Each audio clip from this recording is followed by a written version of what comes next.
Jimmy Garoppolo went down with what's looked like an ankle injury early on in that game against the Miami Dolphins. Here was head coach Kyle Shanahan after the game.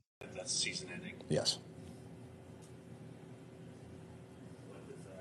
What's the feeling in there? Your feeling about just what he's given you this season and to see it in like this? I mean, just hearing it's pretty crushing. I mean, we know what Jimmy's been through, how hard he's worked at this. I got that news a little in the second quarter, so it was a little different for me, even just how happy we were with that game. That was a really cool game, just as a team, and all the stuff that went on throughout the game, and just be able to overcome some things, and it was such a special win. But definite mixed emotions hearing about Jimmy. I told the guys right after the game, and so I know that gave them some mixed emotions fast too. But it was a hell of a job by Brock coming in, stepping it up. He did a real good job today, and we're going to be ready to do our best to overcome this. It is worth to note that the San Francisco 49ers did, in fact, win their game without Jimmy G, but you heard it there. Jimmy G suffered a broken foot in that game against Miami, and he is done for the entire year. A monumental loss for the San Francisco 49ers. Say what you want about Jimmy Garoppolo.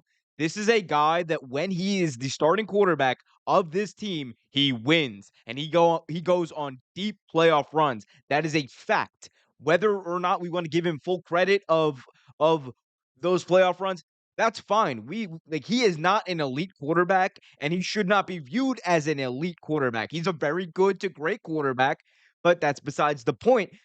The thing is, if there has ever been a system quarterback that fits a system, it is this guy and Kyle Shanahan's system, period.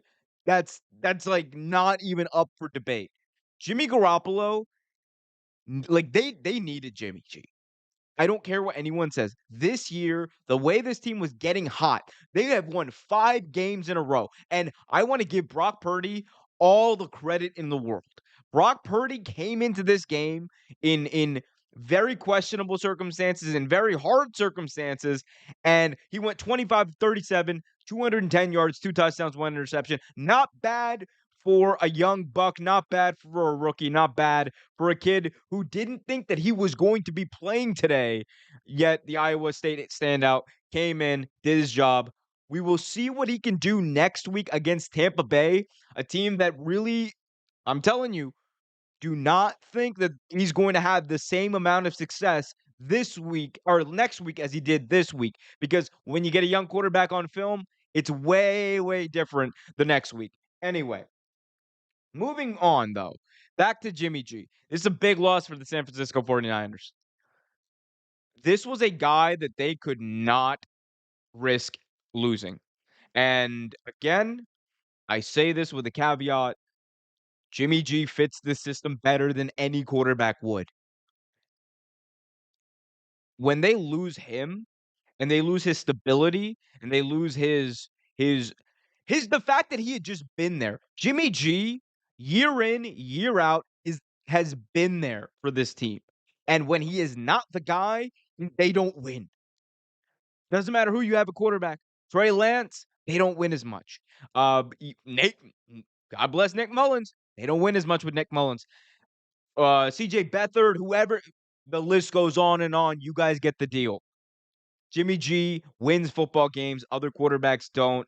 He has a rapport with these wide receivers that Brock Purdy, quite frankly, does not at this point, and it's going to be hard for them to develop that. The only bright side that I see is the fact that this team is able to play elite defense better than any other team in the entire league, and on top of that, run the ball downhill with Christian McCaffrey and company in the backfield. That will help Brock Purdy out, but when the throw needs to be made, when you need someone to throw that ball that he's gotta win games, he's gotta go in winning time. Is Brock Purdy gonna be able to make that play? I'm not sure. I'm genuinely not sure. I hope for the 49ers' sake he is, but I genuinely don't know. I think that it is you have to think that this is a big loss for the San Francisco 49ers. It is not just as easy as plug and play Brock Purdy, and they're going to be right back in the groove of things. And again, this is a team 5 games in a row. They were sitting down there at 3-4 to begin the season. People writing them off. People saying that the Seattle Seahawks were going to be the class of this division, that MVP candidate Geno Smith was going to be the guy to lead this division in everything as far as quarterback play. And then Jimmy Garoppolo, what happens? The San Francisco 49ers make that big trade for Christian McCaffrey, and we just see the wheels spin, and this team has gotten better and better and better. And before this game, I was saying that the San Francisco 49ers to me look like the most complete team in the NFL right now because they're not only just running the ball effectively, Jimmy G is passing the ball efficiently, they're playing great defense, and on top of it all, you can tell that they were getting better and better and better.